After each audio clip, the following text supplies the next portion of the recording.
आज की वीडियो शुरू करेंगे एक कहानी के साथ। ईस्ट इंडिया कंपनी जो हमारी 1608 में आई थी, उसने हमारे भारत में एक बहुत ही अहम रोल निभाया था। जो ब्रिटिशर्स हमारे ऊपर जो कॉलोनियल रूल चला 200 साल, उसमें बैटल ऑफ प्लासी जो लड़ी गई थी 1757 में, वहाँ से लेके 1947 तक लगभग 200 साल तक ब्रिटिशर्स ने हमारे इंडिया के ऊपर कॉलोनियल रूल रखा था। कॉलोनियल रूल का मतलब क्या होता है कि वो इंडिया को एज अ फीडर इकोनॉमी देखते थे कि यहाँ की जो रिसोर्सेज थी वो उनको अपने बेनिफिट्स के लिए यूज़ करते थे।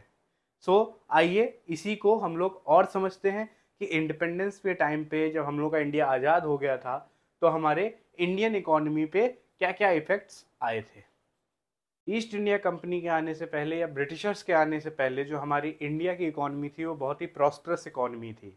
क्यों? क्योंकि हमारे पास बहुत अच्छा एग्रीकल्चर था, हमारे पास बहुत अच्छे ट्रेड्स थे, बहुत अच्छे नेटवर्क्स थे, प्लस हम लोग जो भी चीज़ें करते थे वो खुशहाली जीवन सब लोग बिता रहे थे। ठीक है, बट हुआ क्या, जब ईस्ट इंडिया कंपनी आई उन्होंने क्या किया कि हमारे इस सिस्टम को उन्होंने सिस्टमैटिक वे में तोड़ना शुरू करा।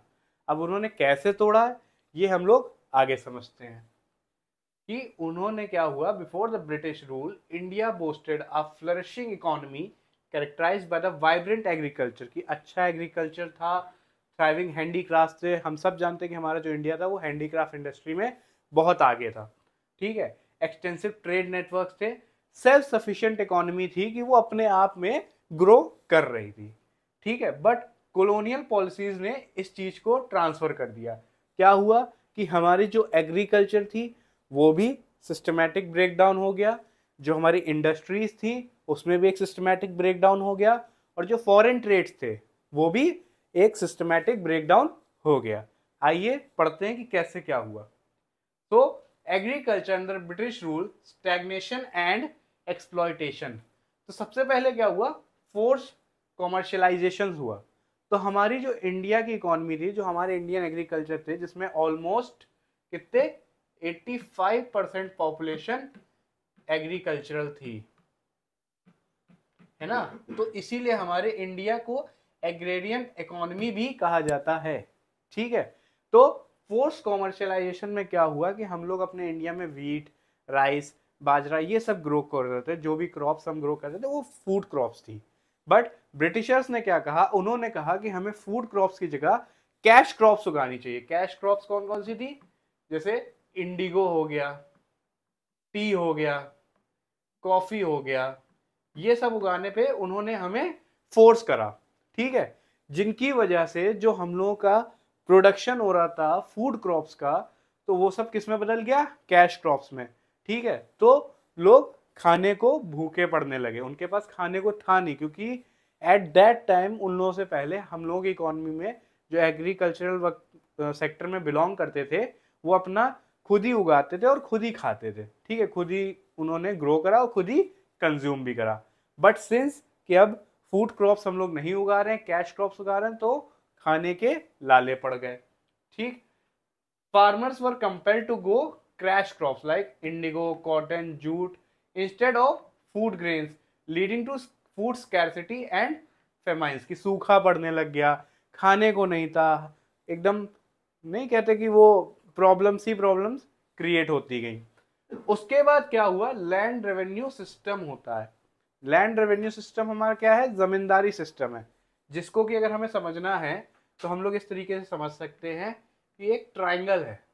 ठीक है, यहाँ पे ब्रिटिशर्स हैं, ये हमारे जमींदार हैं, और ये हमारे टिलर्स हैं, जिनको हम लोग टेनेंट्स भी बोलते हैं। तो ब्रिटिशर्स ने कहा क्या, उन्होंने जमींदार बनाए, है ना, जो कि लैंड के ओनर थे। उनसे कहा कि तुम्हें टिलर्स को या टेनेंट्स को जितना एक्सप्लॉइट करना है तुम करो, जितना उनसे काम कराना है करो, तुम्हें पैसे देने हैं दो, नहीं देने हैं मत दो, बट तुमको एक फिक्स्ड अमाउंट हमें देते रहना होगा, है ना।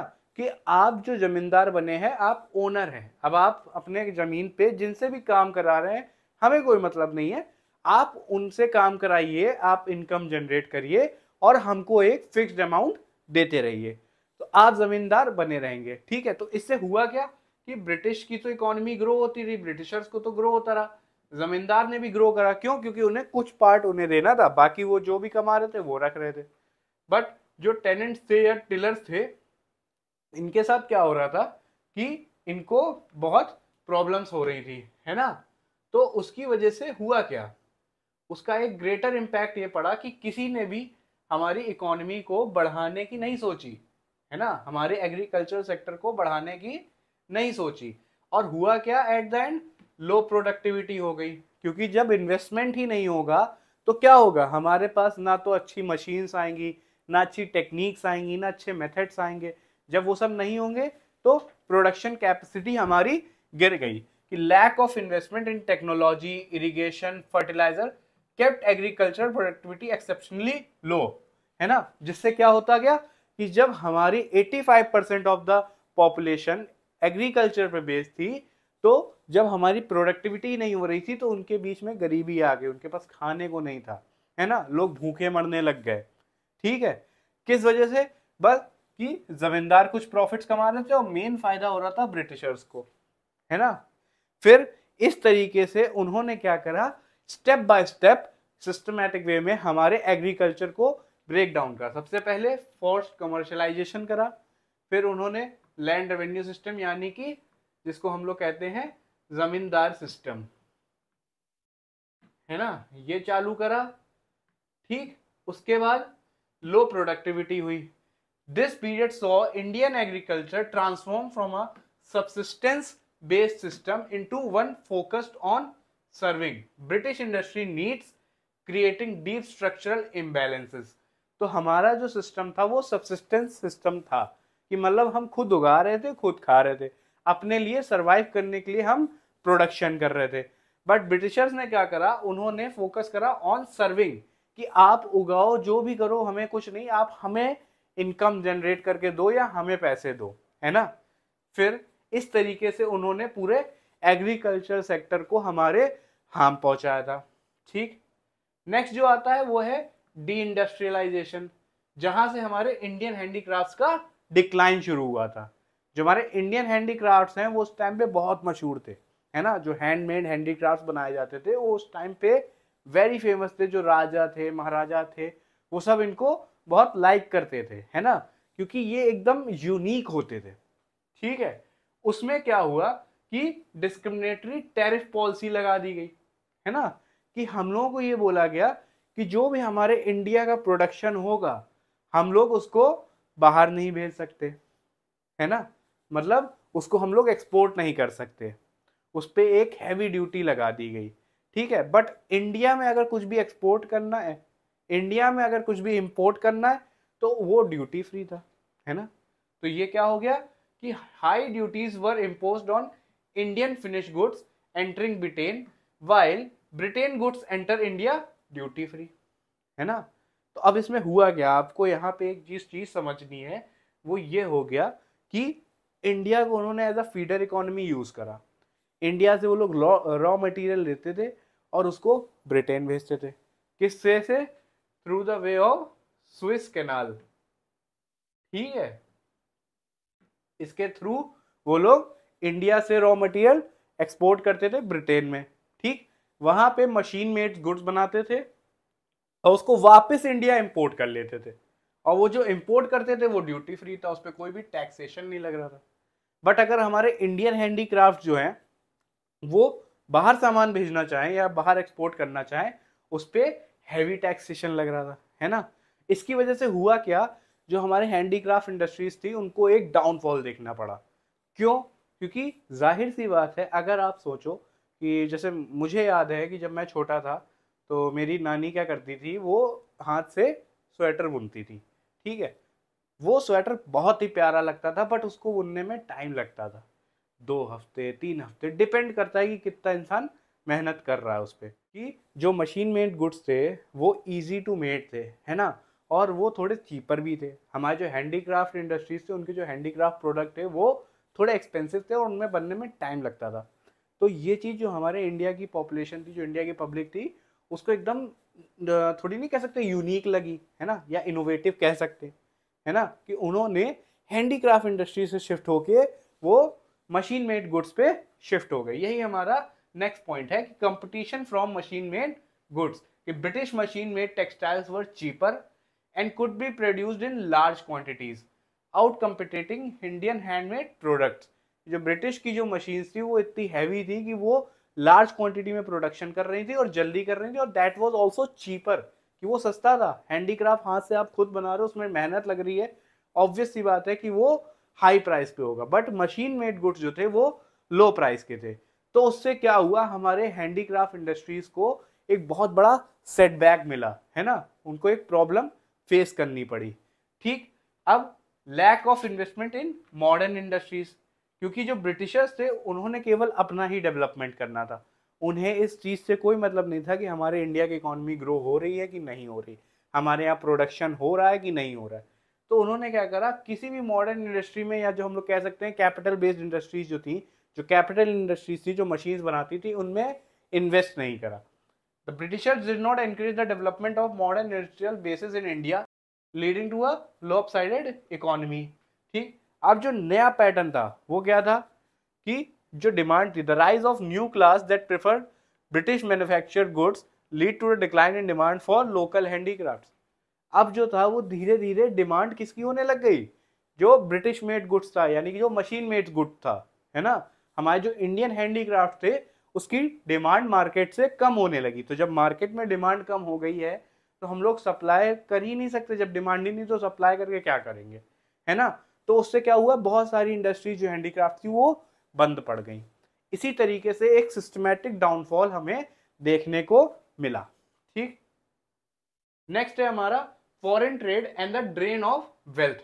तो हुआ क्या कि जो ब्रिटिशर्स थे उन्होंने दिमाग ये लगाया कि वो इंडिया से रॉ मटेरियल एक्सपोर्ट करके ब्रिटिश में भेजते थे, ब्रिटेन में भेजते थे, है ना, और वहां से फिनिश गुड्स बना के हमारे इंडिया में वापस देते थे। उससे हुआ क्या, under British rule India became a significant exporter of raw material. तो हम लोग क्या कर रहे थे, हम लोग खाली रॉ मटेरियल एक्सपोर्ट कर रहे थे, है ना, and importer of finish goods from Britain. और इन्होंने करा क्या था, हम लोगों पे ट्रेड बैरियर्स लगा दिए थे, कि इन्होंने कहा था कि हमारा जो भी ट्रेड होगा इंडिया का वो केवल ब्रिटेन के साथ होगा, बाकी किसी और कंट्री के साथ हम लोग ट्रेड नहीं कर सकते। और ब्रिटेन के साथ हम लोग किस तरीके का ट्रेड कर रहे थे, कि अपने रॉ मटेरियल एक्सपोर्ट कर रहे थे और वहां से फिनिश गुड्स जो थे वो इंपोर्ट कर रहे थे। However was designed to benefit Britain. उससे किसका फायदा है, खाली ब्रिटेन का है, उनका प्रोडक्शन बढ़ रहा है, उनकी इकोनॉमी बढ़ रही है, उनकी जीडीपी बढ़ रही है, उनकी पर कैपिटा इनकम बढ़ रही है ना। अब ड्रेन ऑफ वेल्थ क्या चीज है ये हम लोग समझते हैं। Drain of wealth refers to the unilateral transfer of resources to from India to Britain without any equivalent return, कि हमको कोई भी फायदा नहीं मिल रहा उस चीज से, जो हम लोग रॉ मटेरियल उनको बाहर एक्सपोर्ट कर रहे हैं उससे कोई भी इक्विवेलेंट हमें रिटर्न्स नहीं मिल रहे हैं। बट क्योंकि हमारा जो ट्रेड है वो केवल ब्रिटेन के साथ ही फिक्स है तो हम लोगों को वो करना पड़ रहा है। ठीक है, और जो हम लोग करते थे उससे फायदा क्या था, जो सैलरीज होती थी या पेंशन होती थी ब्रिटिश ऑफिशियल की, या प्रॉफिट होते थे ब्रिटिश कंपनीज को, हम लोग सब लोग वो पे करने में उनकी हेल्प कर रहे थे। ठीक है, जिसके साथ साथ हुआ क्या, जब ये चीजें इतनी ज्यादा बढ़ गई तो continuous outflow of resources severely limited India's capacity for capital formation and economic development, leaving the country improvised and vulnerable, है ना। जब हमने कोई अपने यहाँ गुड्स बना ही नहीं रहे, अपने यहाँ प्रोडक्शन कर ही नहीं रहे, और जब प्रोडक्शन नहीं करेंगे तो ना जीडीपी ग्रो होगी, ना हमारी नेशनल इनकम बढ़ेगी, ना पर कैपिटा इनकम बढ़ेगी। तो एक साइड क्या होता रहा था, हमारे इंडिया का जो ग्राफ था जीडीपी का वो डाउनवर्ड स्लोपिंग होता जा रहा था, है ना, कि हम लोग की इकोनॉमी ग्रो ही नहीं कर पा रही थी, ना हमारे पास अच्छी एग्रीकल्चर में चीजें बची थी, ना हमारे पास इंडस्ट्रीज अच्छी बची थी, जो फॉरेन ट्रेड था वो भी हमारा बेकार हो चुका था, पूरा सिस्टमैटिक तरीके से ब्रेक डाउन हो चुका था। तो उसके बाद हुआ क्या, उसके बाद इनको प्रॉब्लम्स ही प्रॉब्लम्स हुई थी। ठीक है, हमारी इकोनॉमी गिरना शुरू हो गई थी। जो हमारा नेक्स्ट टॉपिक है वो है डेमोग्राफिक कंडीशंस। इसमें हम लोग लिटरेसी रेट की बात करेंगे, इन्फेंट मोर्टेलिटी रेट और लाइफ एक्सपेक्टेंसी रेट। तो हम सबको पता है कि लिटरेसी रेट क्या होता है, कि कितने परसेंट लोग हैं जो रीड एंड राइट कर सकते हैं और समझ सकते हैं। तो उस टाइम पे इंडिया में केवल 2% लोग थे जो रीड एंड राइट कर सकते थे। The literacy rate was almost हो गया almost low, specially among females, reflecting the lack of educational opportunities, है ना, कि उस टाइम पे इतना कम था। और बेसिकली वुमेन्स में तो एजुकेशन की कोई बात ही नहीं कर रहा था, खाली मेल एजुकेशन की बात हो रही थी, वो भी बहुत कम था, 2% था। तो 1000 में से 211 बच्चे डेथ हो जाते थे, है ना। तो वो एक साल के अंदर जो मर गए, तो उसका रेट भी वो काफी हाई था। ठीक, उसके बाद जो हमारी नेक्स्ट चीज आती है वो है हमारा लाइफ एक्सपेक्टेंसी, कि हम लोग ऑलमोस्ट कितने साल तक का जिंदा रहते थे उस समय। तो उस समय ऑन एन एवरेज एक पर्सन की जो लाइफ एक्सपेक्टेंसी थी वो 32 ईयर्स थी, है ना, बहुत ही कम है। इस टाइम करेंटली इंडिया की जो चल रही है वो अराउंड 67 to 68 है, बट उस टाइम पे 32 ईयर्स थी। अब ये सारी चीजें हमें क्या शो करती हैं कि जो इंडिया का इंफ्रास्ट्रक्चर था उसमें एजुकेशन नहीं थी, हॉस्पिटल्स अच्छे नहीं थे, है ना, अच्छी डाइट्स नहीं थी, अच्छे न्यूट्रिशंस नहीं थे, है ना, हम लोगों के पास रिसोर्सेज नहीं थी ओवरऑल, है ना, कि अच्छी पॉलिसीज हमें नहीं मिल रही थी, कोई भी हमारी हॉस्पिटैलिटी या मेडिकेशन की तरफ ध्यान नहीं दे रहा था, इसी वजह से इतने लोग मर रहे थे। सैनिटेशन नहीं था, साफ सफाई नहीं थी, उससे क्या हुआ, बहुत सारा केओस हमारी इकोनॉमी में बना और हमारे इंडिया में हुआ। ठीक, नेक्स्ट जो है वो ये है कि क्या ब्रिटिशर्स ने हमें खाली नुकसान दिया है? जी नहीं, ब्रिटिशर्स ने हमें बहुत सारी चीजें ऐसी दी हैं जो हमारे लिए फायदेमंद भी हैं। आइए समझते हैं क्या क्या। सबसे पहला तो रेलवे। आप सभी को पता होगा कि जो हमारे इंडिया का रेलवे सिस्टम है वो ब्रिटिशर्स का दिया हुआ है, उन्होंने ये रेलवे सिस्टम बनाया था। हमारे इंडिया के जो पोर्ट्स बने या हमारे इंडिया में जो रोड्स और कम्युनिकेशंस है वो सब ब्रिटिशर्स ने दिए थे। तो क्या हम इससे ये जान सकते हैं कि ब्रिटिशर्स हमारे लिए बहुत अच्छा कर गए? जी नहीं। जो रेलवेज उन्होंने कंस्ट्रक्ट किए थे, जो रेलवे लाइंस बनाई थी, जो ट्रेन्स बनवाई थी, वो उन्होंने इसलिए बनाई थी ताकि वो अपनी आर्मी को या अपने गुड्स एंड सर्विसेज को एक जगह से दूसरी जगह इजिली ट्रांसफर कर सके, है ना। उन्होंने हमारा फायदा देख के वो नहीं बनाया था, उन्होंने अपना फायदा सोच के बनाया था कि जो उनकी आर्मी है वो इजिली मूव कर सके, जो उनके गुड्स हैं सर्विसेज हैं जो प्रोड्यूस कर रहे हैं, जो उन्हें ब्रिटिश भेजने हैं, उसको फ्रीली वो मूव कर सकें।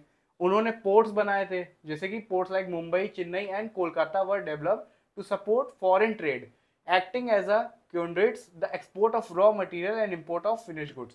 कि हमारे जो पोर्ट्स बने थे उससे हम लोग यहाँ से रॉ मटेरियल एक्सपोर्ट कर सके और ब्रिटेन से जो रॉ फिनिश गुड्स हैं उनको इंपोर्ट कर सके। ठीक, फिर उन्होंने रोड्स बनाई और कम्युनिकेशन बनाई, वो भी इसलिए बनाया था कि वो इजिली एक दूसरे से बात कर सके, कम्युनिकेट कर सके।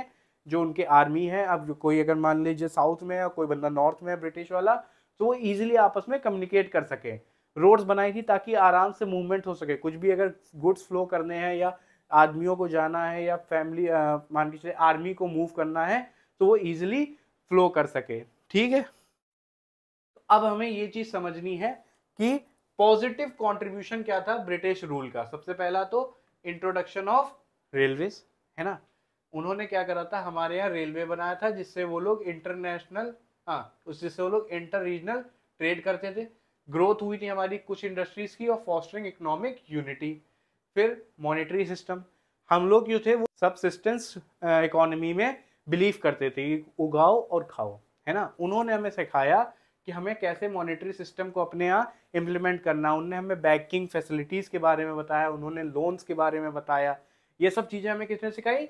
ब्रिटिश ने सिखाई। Uniform monetary system and a standardised banking system provided a more organised framework for economic transactions.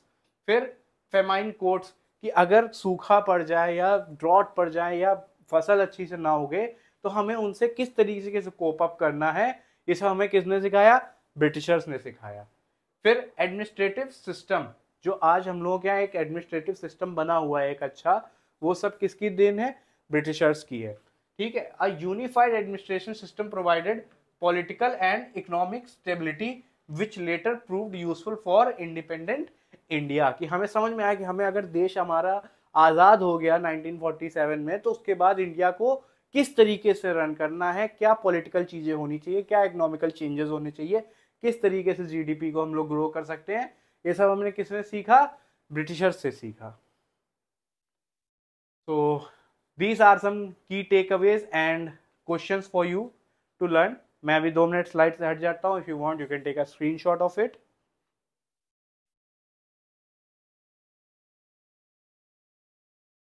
तो उन्होंने क्या सीखा कि जो इंडिया की इकोनॉमी थी वो स्टैग्नेंट थी और अंडर डेवलप्ड थी. कि जब इंडिपेंडेंस हुई तो वो स्टैग्नेंट इकोनॉमी थी और अंडर डेवलप्ड थी, कि वो डेवलप्ड नहीं थी, उसमें बहुत सारी चीजें होना बाकी थी. Agriculture was backward. क्यों बैकवर्ड हो गया था? क्योंकि कॉमर्शलाइजेशन हुआ था और एक्सप्लॉयटेड लैंड सिस्टम, जो हमारा जमींदारी सिस्टम चला था, उसकी वजह से हम लोगों का एग्रीकल्चर भी बैकवर्ड हो गया था. डी इंडस्ट्रियलाइजेशन हुआ जिससे हमारे इंडिया का ट्रेडिशनल क्राफ्ट डिस्ट्रॉय हो गया था और इंडस्ट्रीज में जो हमारी मॉडर्न इंडस्ट्री थी उसमें भी कोई ग्रोथ नहीं हुई थी. फॉरेन ट्रेड भी एक्सप्लॉइट हुआ था जिससे कि ड्रेन ऑफ वेल्थ हो गई थी. ठीक है. डेमोग्राफिक इंडिकेटर्स जो थे वो ग्रिम हो गए थे, यानी कि वो वाइड स्प्रेड पॉवर्टी और पुअर हेल्थ इश्यूज को, इन सब चीजों को दिखा रहे थे. इंफ्रास्ट्रक्चर जो डेवलपमेंट हुआ था वो उन्होंने अपने ही फायदे के लिए किया था, कि जो भी इंफ्रास्ट्रक्चर डेवलपमेंट हुआ वो सर्व कॉलोनियल इंटरेस्ट. कि उन्होंने हर चीज जो बनाई, चाहे वो रेलवेज हो, चाहे पोर्ट्स हो, चाहे रोड्स हो, चाहे कम्युनिकेशन हो, उन्होंने अपने फायदे के लिए बनाई थी. उन्होंने हमारे फायदे के लिए वो सारी चीजें नहीं बनाई थी. So here are some questions which I like you to take a screenshot. और अगर आप सॉल्व कर सकते हैं तो अभी वीडियो को पॉज करिए और इन क्वेश्चंस को सॉल्व करिए. अगर इसमें कोई भी डाउट आता है तो make sure to write it in the comment section and I will reply all of you. ठीक है. तो इस वीडियो को यहीं पे एंड करते हैं. ये था हमारा chapter first of Indian economic development. अब हम लोग नेक्स्ट वीडियो में मिलेंगे जिसमें हम लोग सेकेंड चैप्टर की बात करेंगे. Thank you.